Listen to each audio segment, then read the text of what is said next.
우리가 이 세상을 살아가는 방법.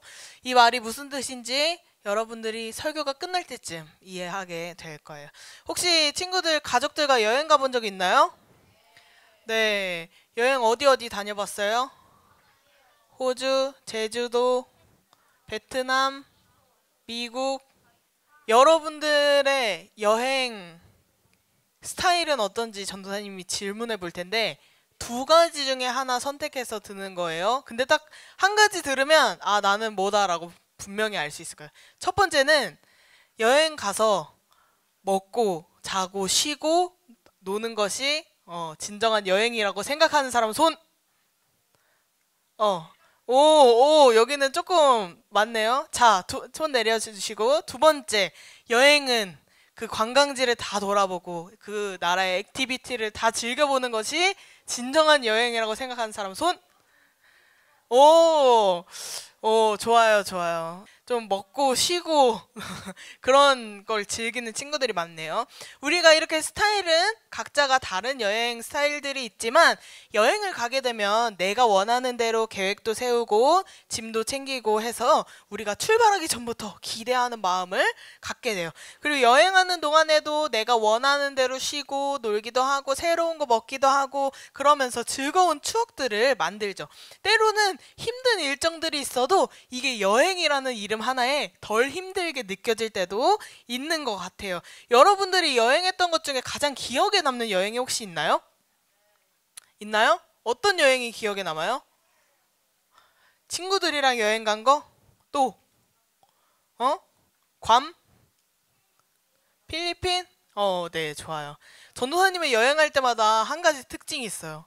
정말 많이 걸어 다녀요. 그래서 전도사님은 평소에는 하루에 10,000보 또 걸을까 말까 한데 여행만 가면 20,000보, 30,000보씩 걸어 다녀요. 이렇게 걸어 다니는 이유가 괜히 새로운 곳에 가니까 또 새로운 곳을 또 가보고 싶고 괜히 모험을 떠나고 싶은 그런 마음들이 자꾸 들어가지고 새로운 길로 가다가 길도 잃어보고 다시 돌아오느라고 더 많이 걷게 되는 것 같아요. 우리가 즐겁고 새로운 경험을 했던 여행도 기억에 잘 남지만 엄청나게 고생했던 여행도 기억에 잘 남아요. 근데 어떤 여행이든 여행을 마치고 집으로 돌아오면 그 여행이 끝났다는 것에 아쉬움은 남지만 여행이 즐겁고 좋은 추억이 될 수 있는 것은 우리에게 돌아가서 쉴 수 있는 집이 있기 때문이에요. 그래서 더욱 즐거운 추억으로 남을 수 있어요. 만약에 우리가 여행을 떠난 것이 아니라 돌아갈 집이 없이 떠난 것이라면 처음에 며칠은 굉장히 좋을 거예요. 새로운 곳에서 살게 되고 여행을 즐기고 하는 것들이 즐거울 수 있지만 점점 그 기간이 길어지다 보면 밖에서 보내야 하는 시간들이 점점 괴롭게 느껴지고 피곤하게 느껴질 거예요. 이 여행하는 동안 우리는 나그네라고 볼 수 있어요. 혹시 이 나그네라는 뜻을 알고 있는 친구 있나요? 나그네? 그렇죠. 떠돌아다니는 사람, 자기 집이나 고향을 떠나 다른 곳에 잠시 머물거나 떠도는 사람을 뜻해요. 그런데 오늘 성경 말씀에 보면 베드로가 어떤 사람들을 향해서 나그네라고 부르고 있는데 우리도, 예수님을 믿는 우리도 나그네와 같다고 말해요. 우리는 어떻게 나그네로 살아가고 있는지 함께 오늘 말씀 통해서 살펴보겠습니다. 자, 오늘 읽은 우리 베드로 전서 누가 쓴 걸까요? 손들고 대답한 친구에게 드림을 드릴 겁니다. 베드로죠. 우리 친구한테 드림 주세요. 앞으로 대답하는 모든 친구들에게 드림을 줄 거예요.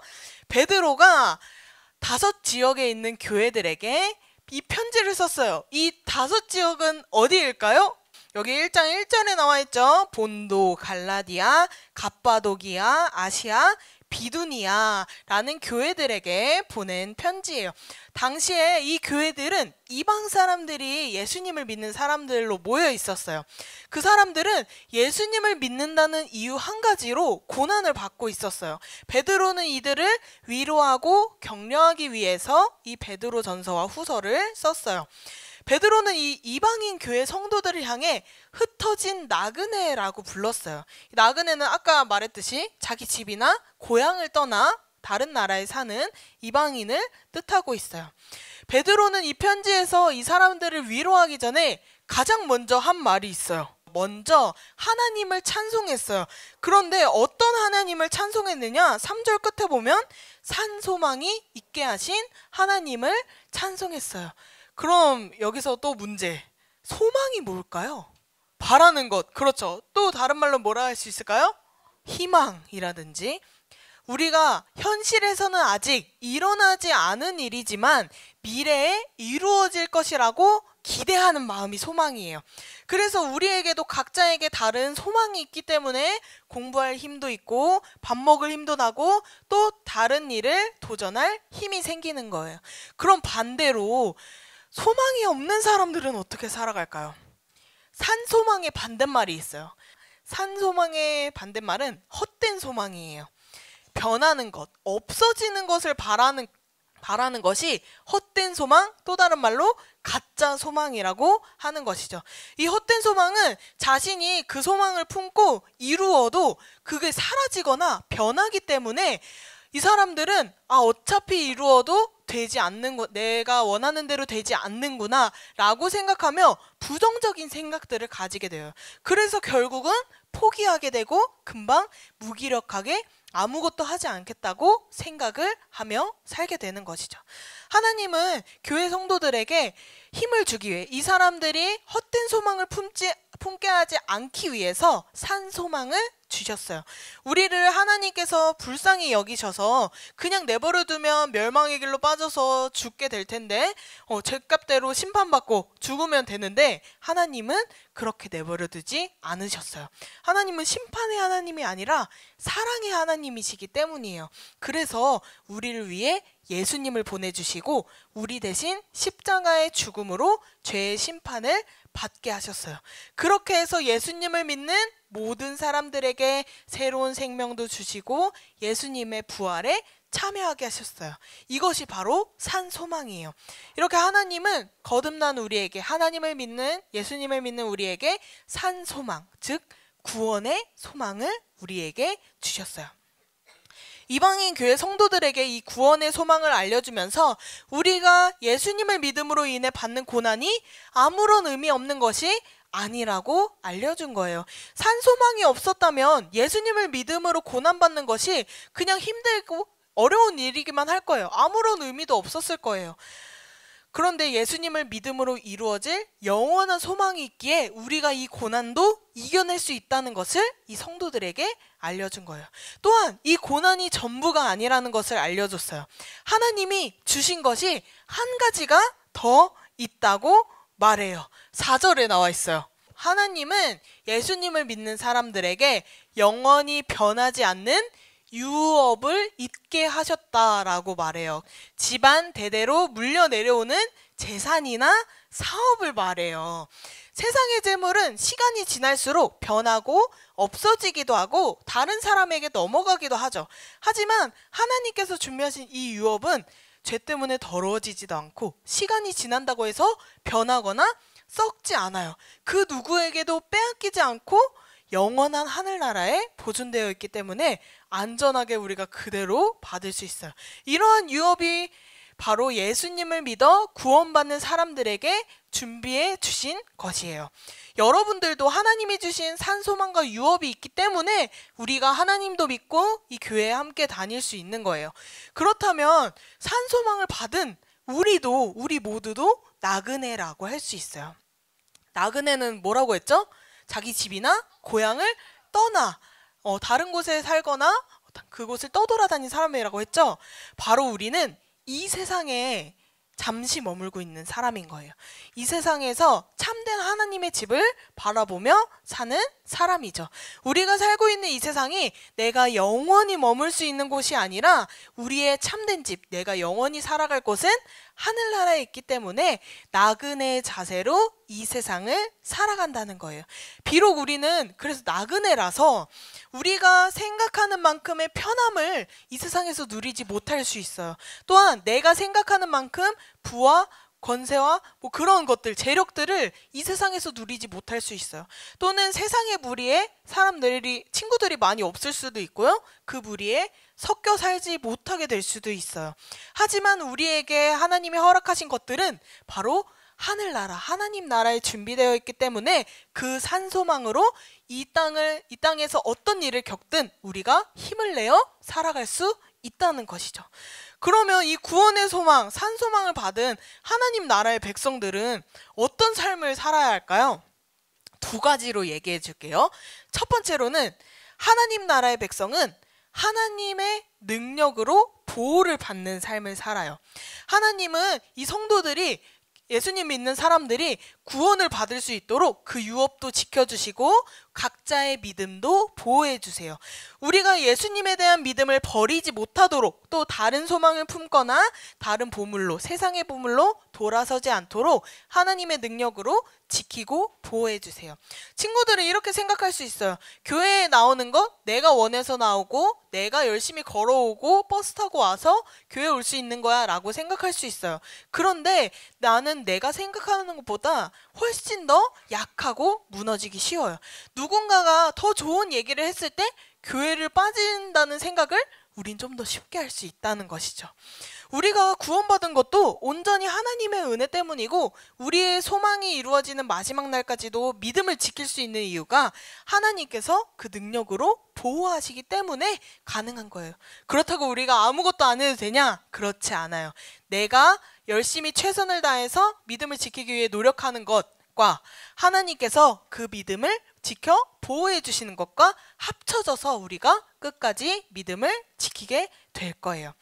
그래서 이 하나님, 예수님을 믿는 사람들은 어려운 상황에서도 내가 할 수 있는 일들을 바라보는 것이 아니라 하나님이 우리에게 주신 그 구원의 소망을 바라보고 보호해 주시는 하나님을 믿으며 살아갈 수 있는 거예요.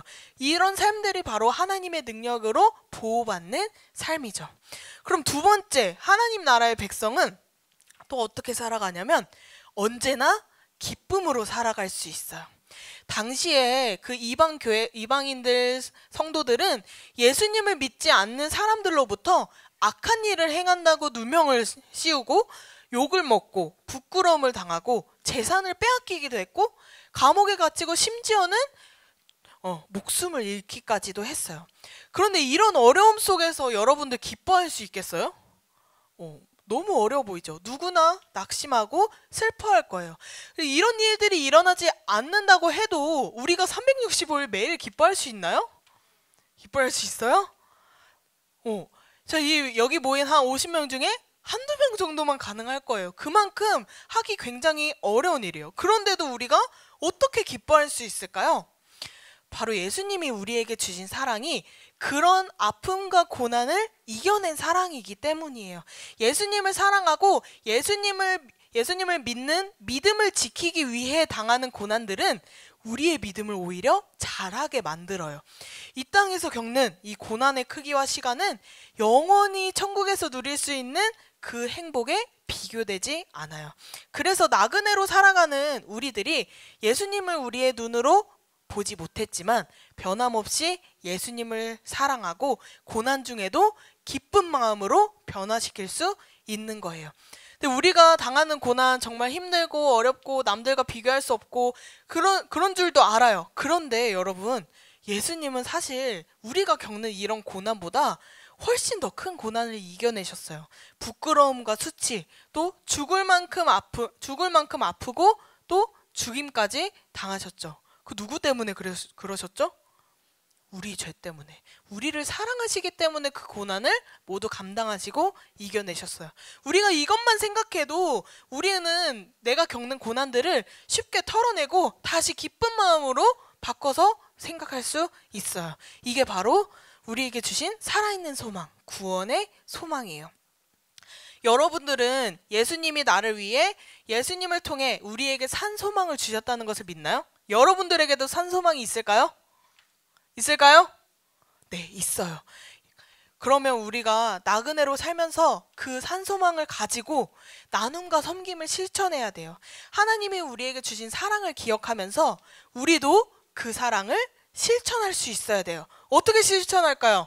가장 먼저 하나님께 그 사랑을 실천해요. 그래서 여러분들이 할 수 있는 하나님께 사랑을 실천하는 방법 뭐가 있어요? 우리가 주의를 잘 지키고 하나님을 예배하는 것을 내 삶의 1번으로 소중하게 여겨야 돼요. 세상에 있는 것들이 아무리 크고 좋고 멋져도 그것들은 언젠가 변하고 사라지는 것들이에요. 돈도 집도 성공하는 것이나 친구도 우리의 소망이 될 수는 없어요. 어떤 일이 있어도 우리는 예수님만을 최고로 사랑하고 예수님을 바라보고 기대하는 마음을 지키기로 해요. 자, 그럼 하나님께 사랑을 실천한다면 두 번째는 누구에게 또 사랑을 실천할까요? 그렇죠. 우리 주위의 이웃이나 친구들이나 가족들에게, 우리 주위 사람들에게 사랑을 실천해요. 돈으로도 못 가는 우리가 간절히 바라는 그 영원한 천국을 선물로 주시는 하나님을 소개해야겠죠. 그러기 위해 우리의 말로도 전하고 나의 행동으로도 전해야 돼요. 친구가 도움이 필요할 때 나누어주고 베풀어주는 것, 그것도 하나님께서 기뻐하시는 사랑을 실천하는 일이에요. 우리가 굳이 예수님께서 널 사랑하셔, 너 교회 한번 가볼래? 라는 말이 없더라도 연필이 필요한 친구에게 연필을 내어주고, 또 배고파하는 친구에게 과자 한번 사주는 것, 그런 행동들까지도 복음을 전하고 하나님의 사랑을 전하는 일이 될 수 있어요. 그런데 이런 삶들을 여러분들이 살다 보면 반드시 우리에게 어려움이 생겨요. 전도사님은 이걸 100%로 확신할 수 있어요. 이런 사랑을 실천하는 삶을 열심히 살다 보면 우리에게 어려운 일은 생겨요. 전도사님이 지금 학교 앞에 가서 계속 여러분들 찾아가서 만나고 친구들에게 전도지랑 연필지를 나눠주는 거 알고 있죠? 못 보고 지나치는 친구도 있었고, 보고 인사하고 간 친구들도 있어요. 아직 안 간 학교들도 많지만. 근데 전도사님이 앞에서 나눠줄 때 모두가 다 기뻐하고 좋아하면서 받아갈까요? 아니에요. 어떤 반응도 있을까요? 무시하고 지나가는 경우도 있고, 또 어떨까요? 받고 버릴 수도 있어요. 그쵸? 근데 지난주에는 같이 전도 나간 선생님들 알겠지만 어떤 일이 있었냐면, 학교 앞에서 전도를 하는데 교장 선생님이 나와가지고 학교 앞에서 이런 거 애들한테 이상한 거 나눠주지 말라고 하시는 거예요. 근데 어느 촌지는 말하지 않겠어요. 그런 얘기를 들었어요. 근데 여러분 생각해보세요. 전도사님 뭐 나눠줬을 것 같아요? 자, 조그만한 명함 크기의 전도지랑 연필 지우개 세트 나눠줬단 말이에요. 여러분 생각하기에 이상한 건가요? 아니죠. 근데 여러분들, 믿지 않는 사람들에게는 이상하게 생각하는 게 당연한 거예요. 그 믿지 않는 사람들은 이게 이상한 게 당연한 거예요. 그 사람들은 이렇게 우리가 대가 없이 베풀어주고 대가 없는 사랑을 보여주는 것을 두려워해요. 걱정하고 이상하다고 생각해요. 하지만 우리가 이런 행동들도 복음이 될 수 있다고 했잖아요. 전도가 될 수 있다고 했죠. 이 복음을 전하는데 아무 일도 생기지 않는 것이 우리에게는 더 이상한 일이에요. 복음에는 큰 능력이 있기 때문이에요. 우리가 계속해서 복음을 전해야 하는 이유도 이 능력이 있기 때문에 우리가 전하는 것이죠. 단지 연필 지우개만 나눠주고 있어도 복음이 될 수 있어요. 우리가 그럴 때 그럼 어떻게 해야 될까요? 하지 말라 그러고 이상한 거 하지 말라고 할 때 우리 어떻게 해야 될까요? 그냥 쫄고 가만히 있고 두려워하면서 도망칠까요? 아니요. 그러지 않아도 돼요. 물론 법적으로 문제가 된다면 그만둬야겠지만, 법적인 문제가 없다면 우리가 어떻게 해야 돼요? 두려워서 도망치는 것이 아니라 하나님께서 능력으로 나를 보호해 주시고 지켜주심을 믿고 예수님의 이름으로 기도하는 거예요. 맞서 싸우는 것도 하나님께서 기뻐하시는 일 아니에요. 하나님은 사랑의 하나님이라 그랬잖아요. 하나님, 저의 믿음을 훈련하시는 이 시간 제가 감당할 수 있도록 힘을 주시고 이 상황을 이길 수 있게 도와주세요. 이렇게 기도하는 거예요. 나그네인 우리가 이 세상을 살아가면서 이런 일들을 많이 겪을 수 있어요. 우리에게 부와 명예와 재력과 그런 것들은 거리가 먼 이야기일 수도 있어요. 왜냐하면 우리가 영원히 머물 곳이 여기가 아니기 때문이죠. 그래서 진짜 돌아갈 집은 하나님 나라에 있다는 것을 기억하면서 바라보고 살아가는 거예요. 나아가서 우리에게 어려운 일이 정말로 생겼을 때, 힘든 일이 생겼을 때 실망하고 낙심하고 포기하지 마세요. 구원의 소망을 주신 하나님께서 죽음을 이기신 그 능력으로 나를 도우시고 보호해 주실 거예요. 그럴 때 우리가 그걸 믿는다면 도우심을 얻고 언제나 기쁜 마음으로 변화되어 살아갈 수 있을 거야. 우리 사랑하는 소년부 친구들도 이런 것들을 경험했으면 좋겠어요. 하나님 나라의 백성으로서 영원한 산소망, 이 구원의 소망을 언제나 마음에 품고 금보다도 더 귀한 그 믿음이 자라가면서 이 세상을 나그네로서 잘 살아가는 우리 소년부 친구들 되기를 주님의 이름으로 축복합니다.